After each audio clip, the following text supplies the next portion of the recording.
Well, howdy, howdy, folks. Welcome to the Galloping Goat Show. I'm your host, Cowboy Max.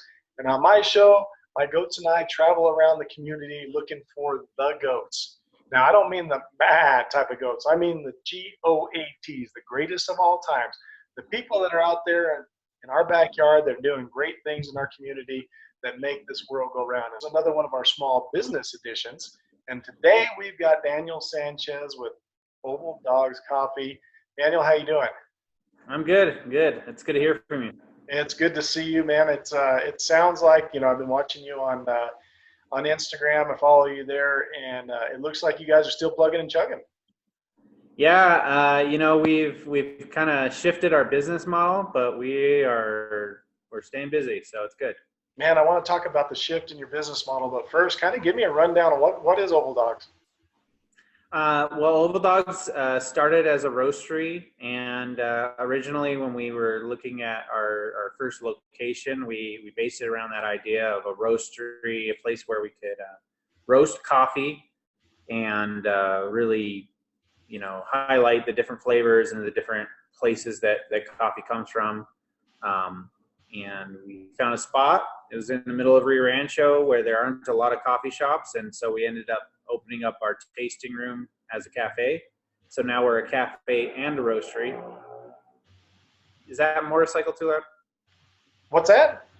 Oh, the motorcycle. Is that too loud? No. No, it's fine. That's the ambiance of where you are, right? You're there now. Give me, since we're talking about it, where's your location?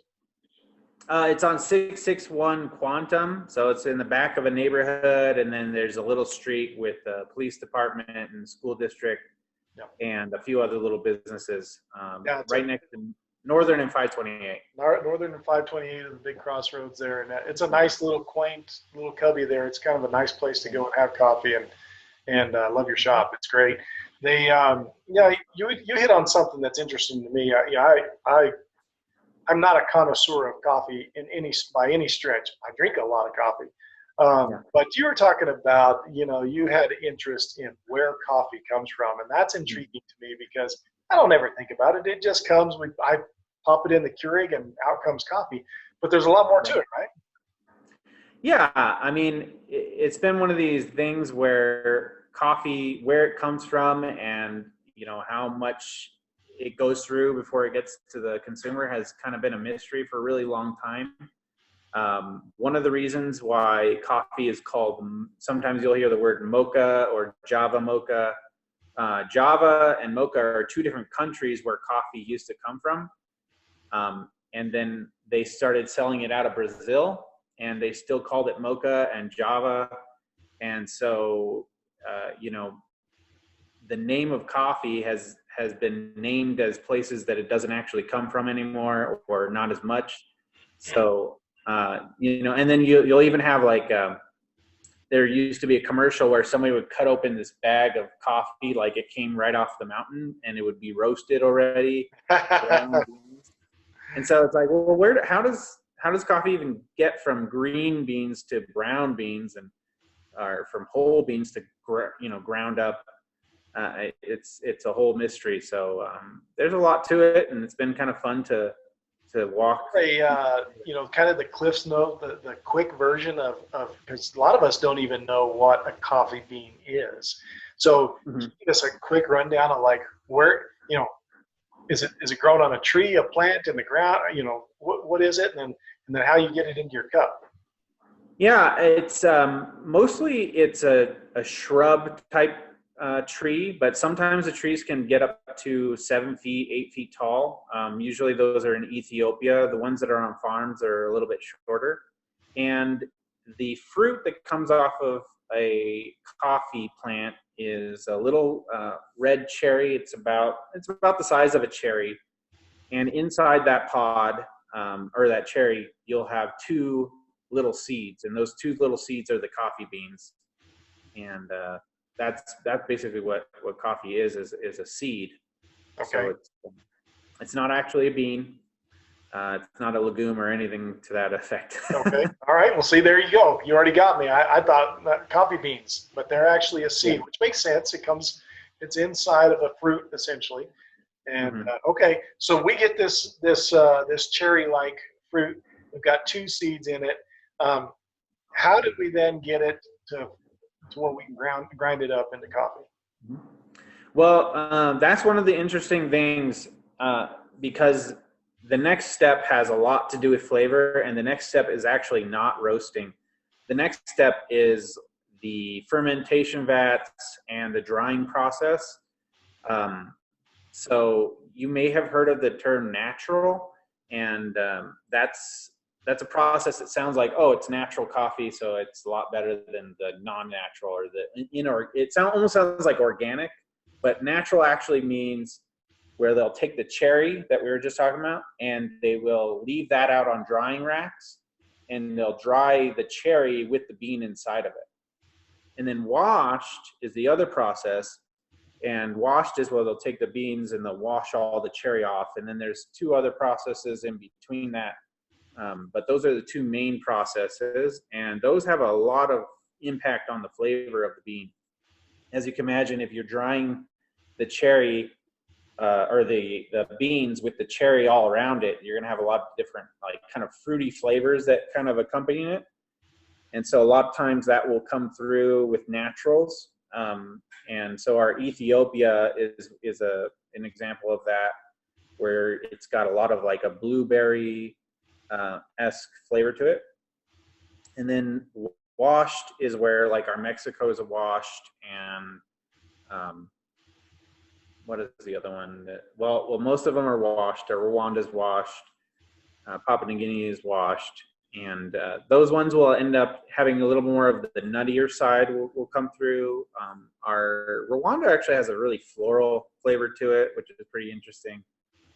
But anyway, those 2 processes in the drying process have a huge impact on the flavor.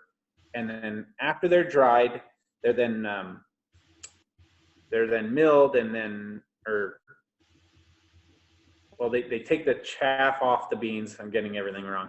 That's They right. dry it. That's great. This is fascinating. Yeah, they take it, they dry it, then they take the chaff off the beans, and they put it in these big brown sacks that hold from, like in Hawaii, they package it at 100 pounds, and then Brazil and a few other South American, African countries package it in 130 pounds. So, and then Mexico's 150 pounds. So they get these really heavy sacks, and then they come to us, and we roast them in the roaster. This is our roaster. Nice. It roasts up to, we're doing about 10 pounds. It can go up to 12 to 13 pounds, but our max is about 10 pounds, but usually we're about 7 pounds that we're roasting on it at a time. So. Now once it goes into the roaster, you roast it. Now, what does the roasting process do to the seed or the bean so that we can then get our coffee out of it? Well, coffee as it is very grassy, kind of, it just tastes very vegetally grassy if you were to boil it and try to drink it. So when you roast it, you're taking all the sugars, the natural sugars that are inside the coffee, and you're converting them into different types of acids that are more like fruity. Basically the acids that get converted while you're roasting it are all the same kind of acids that you would get in fruits. Okay. And then so that's for the lighter roasts, and those fruitier acids are sometimes people are worried about that being too acidic for them. I always say, well, if you are okay with drinking orange juice and that's not hurting your stomach, then these lighter roast coffees should be okay on that. But then as you go further and further dark, those acids then convert from the fruitier things to the more caramely flavors that you get in the medium roasts. And then after that, you get a different type of acid that starts to develop in the darker roasts, which has a lot more tannins in it. And those tannins seem to be really hard on people's stomachs. So I've this is all theory. Some of it has been proven, but science and coffee are starting to catch up together. But yeah, so then you get this darker roasts, and so that's kind of the spectrum of from light to dark. You have the lighter roasts, which are fruitier. People say you taste the origin. So you'll taste, Ethiopia's more blueberry-esque, whereas Mexico's got more lemony notes to it.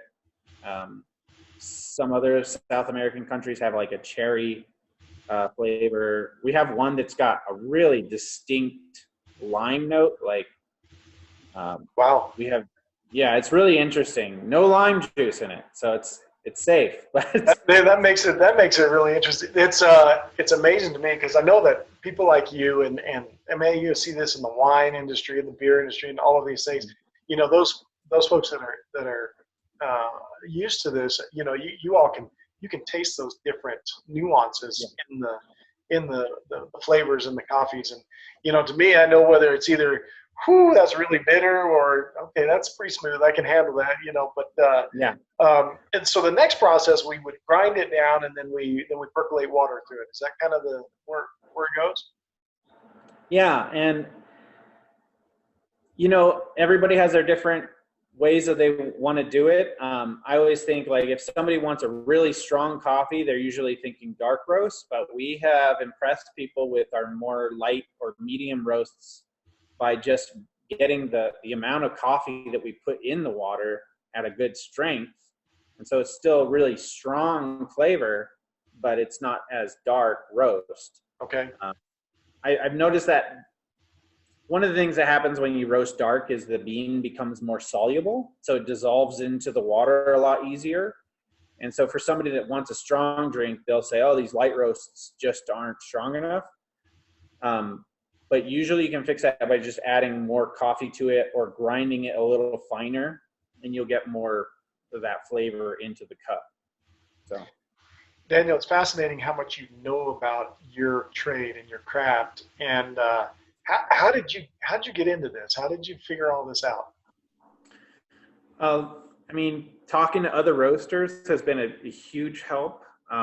When we first started, it was all YouTube education, trial and error, books, and all that stuff is really helpful. But trial and error is the slowest way to learn, but it's a great way to learn because you learn the lessons and then it gets ingrained into you. So, our first roasting was in a pan, like a skillet. We just bought some beans online and threw them in a pan and roasted it, and it was really good. And we thought, wow, fresh roasted coffee is amazing. We had no idea. The second time we did it, it was awful, and we were like, wow, this is awful. Oh no. Why did it not go the way the first one went? And there was a lot of different reasons, but we were really thankful that first time was so delicious because we might not have gone to the second one. Just would have thrown your hands up and said, forget it. Yeah, we would have been like, this isn't a good thing. I don't know why people are doing this. Well, is this something that you're saying I'm assuming this is you and your wife? Mm-hmm. Yep. So yeah, my wife was the one that bought the green beans in the first place. We had the idea of doing a coffee shop from the beginning because we met at a church, and then we did this Bible study at a coffee shop. And so we kind of courted and fell in love at a coffee shop. So that's always kind of a close place in our heart for that reason. And we thought, when we first got married, we thought, oh, let's think about this whole coffee shop idea. Wouldn't that be fun? And my wife realized that you could buy green beans online and roast from home. So she did that, and we tried it, and it was awesome. So we thought, oh wow, this is something. So that was over 10 years ago. And the idea of a coffee shop, that's a lot bigger jump than just roasting beans. Sure. So I was really thankful that, really, if we would not have tried that, we might not be doing this today, because we might not have fallen in love so much with the process as we did that now. And now I run the coffee shop side of the business, and some of the deliveries and all that stuff. And my wife is actually the one that does all of the roasting. Did I mention her? She comes in here and does the roasting. Yep. So She kicks me out at about 12 o'clock, and then I get out of her way, and she does all the roasting. That's a smart thing to do right there. Well, tell me then, I'm hearing you're talking about this coffee shop now. In my mind, as everybody, you go to Starbucks or Pinon Coffee or wherever these places and sit down and have a cup of coffee. Now yours is a little bit different. You're not just serving up coffee and you've got an espresso machine there. You're actually you're doing it from start to finish. Yeah, which is pretty fun, and you're seeing more and more of that in town. Even here in Rio Rancho, if you just go down the hill, there's Whispering Bean, and you can't see their roastery, but it's right on the same property, there by Sprouts. You have Via Miriam, and you can see their roasters in the back. Who else is Michael Thomas? You can see their roaster. So I mean, there's a few of us out there. I could list off some more, but it's pretty cool, and it's a fun model, and it's fun seeing all these other roasters and seeing their different techniques, because it's really kind of inspired us to do a lot of different things that we've done here. I think we've seen a trend definitely over the last 10 or 15 years with the craft brewery type of thing, where you got your brewery is right there, and that's a big deal to be able to tour the brewery and see how those things are made. It sounds like the coffee industry, we're getting a little bit of that now. Same kind of concept. Is that what you're seeing? Yeah, for sure. It's they say bean to cup is one of the terms that people are using, and yeah, I mean, right now you could see, especially once things clear up with the coronavirus, we'll be doing more stuff like this. But you'll be able to see Beth come in, roast the coffee, then us take it, grind it, and serve it.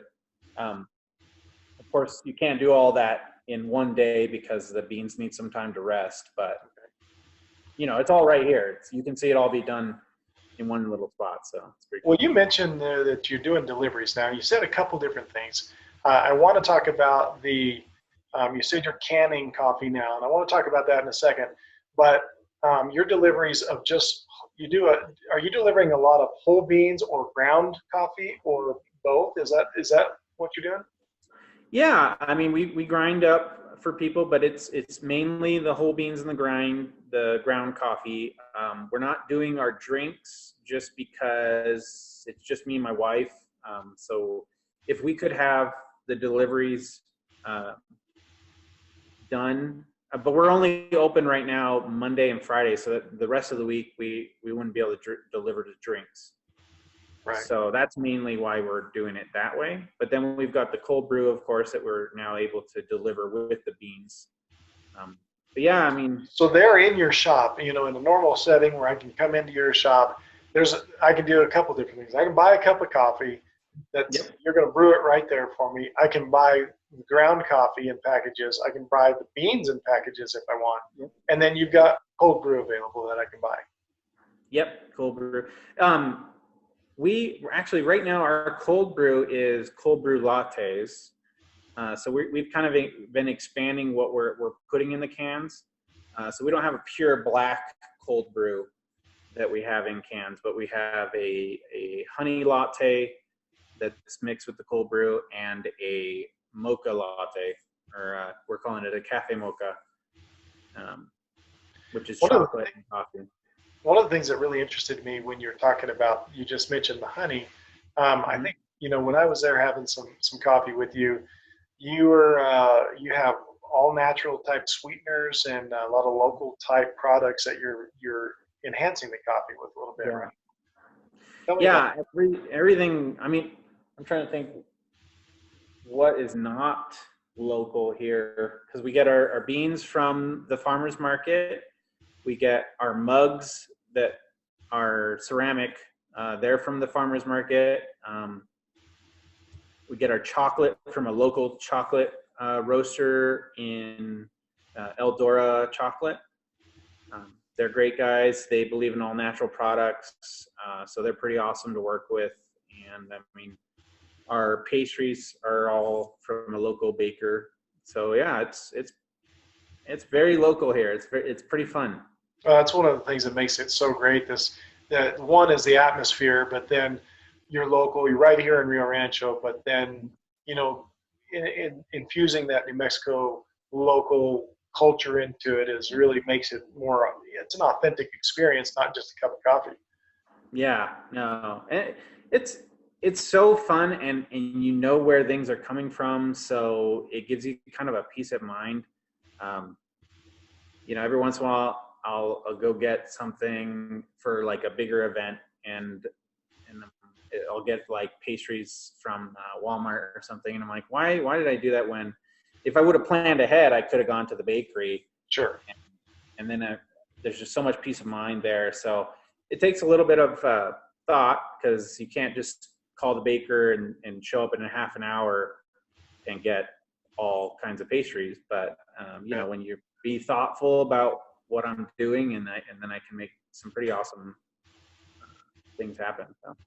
Well, I think it's a beautiful thing about local small business, being able to make some of those decisions on the fly. Really being in control of your inventory and your product, and really being able then to create an experience and put out a really nice product for your local folks. Where do you see Oval Dogs going? I mean, it sounds like you've got a lot of things going on. Are you just staying small shop minded, or are you trying to expand? What are your future plans with it? Well, me and my wife, we both grew up here in Rio Rancho, and so and you've basically lived in Rio Rancho your whole life too, or? I'm born and bred in New Mexico, but so I've been in different places in New Mexico, but we've been here in Rio Rancho now for, I don't know, 12, 15 years at least, somewhere in 15, that neighborhood. okay. Yeah, I might have 1 or 2 years on you, but so you basically know how Rio Rancho is. It's a lot of business goes down the hill, a lot of commuting to Albuquerque or Santa Fe, and so we've got a big heart for expanding Oval Dogs to do like this canning thing. We weren't going to be doing canning for a long time, but we've always had it kind of in our head, because if we can can coffee, we can get it into more stores, and along with the beans, and then we can keep expanding in that way, and then we can employ more people here in Rio Rancho. We don't want to move outside of Rio Rancho. Our vision is to provide jobs here in Rio Rancho. So that's kind of like our big vision. We're not, married to any one direction, but we definitely want to, our end goal, if we're adding jobs to Rio Rancho, if we're adding jobs to the economy, then we're going in the right direction. So right now we're small. We're still kind of laying down the foundation of our business, but that's the goal. Yeah. I think that's fantastic. Daniel, tell me how we can plug in to you. I know you're on social media, and you've told us where you are. What's the best way to plug in and find out what's going on with you on a daily basis? We keep Instagram and Facebook pretty well kept. So Facebook is, facebook.com/Oval Dogs. And then I believe, I should double check, but I'm pretty sure Instagram is Oval Dogs Coffee. I'm there. That's what it is. It's Oval Dogs Coffee. Oval Dogs Coffee, yeah. So, and we get a lot of people that put Oval Dog without the S. Right. So it's plural. Hey, this is an intriguing name. I do love the name. Tell me how you came up with Oval Dogs Coffee. Well, it's kind of a funny story. We had a friend that was looking for a job, and he was posting on Facebook that he was looking for a job. And I happened to be in a weird mood that day, so I was just going through Facebook, writing the first words that came to my mind, and not really reading the questions that people were posting. So when his post came up, I put Oval Dogs, and then I went to the next post and said some other random things. And my friend came back to us, and he said, "Hey, where's this Oval Dogs place? It sounds really cool. I want to work there." And that was the first time I actually thought about the word. So I was like, "Oh yeah, that does sound like a cool place to work." But I had to tell him there was no place. It's always interesting how things materialize, and sometimes Yeah. it's out of the blue. We have no idea where it comes from, but it Yeah. sticks and it works. And so I commend you Yeah. I mean, on that. what's that? I really commend you on the name and the logo. It's fantastic. Yeah, it's kind of, it just developed from there. I mean, we both really liked the name, and we kind of, when we had the idea for the coffee shop, we wanted something that sounded a little bit pubby. So we thought, hey, let's use that name that we've kind of had rattling around in our heads for a while. So it works. Great. It's fun it's a fun name, so we like it. Well, Daniel, I sure appreciate you being on the show. I think what y'all are doing is great. I've been to your shop and I've had your coffee. It's all fantastic, and I really wish you the best. And I think these are looking good. And I love the local and small flavor of the entire thing, and as well as the flavor of the coffee. So great job. Thank you. Yeah, and thanks for interviewing us and doing this. I mean, you know as much as anybody how important that is, and so I appreciate that. You bet. All right, folks, thank you for watching and listening to the Galloping Goat Show. Hey, it's been a great day with Daniel Sanchez and Oval Dogs Coffee. Listen, and if you're out there running around, support your local business. Go get some coffee at Oval Dogs. Until next time, be the goat.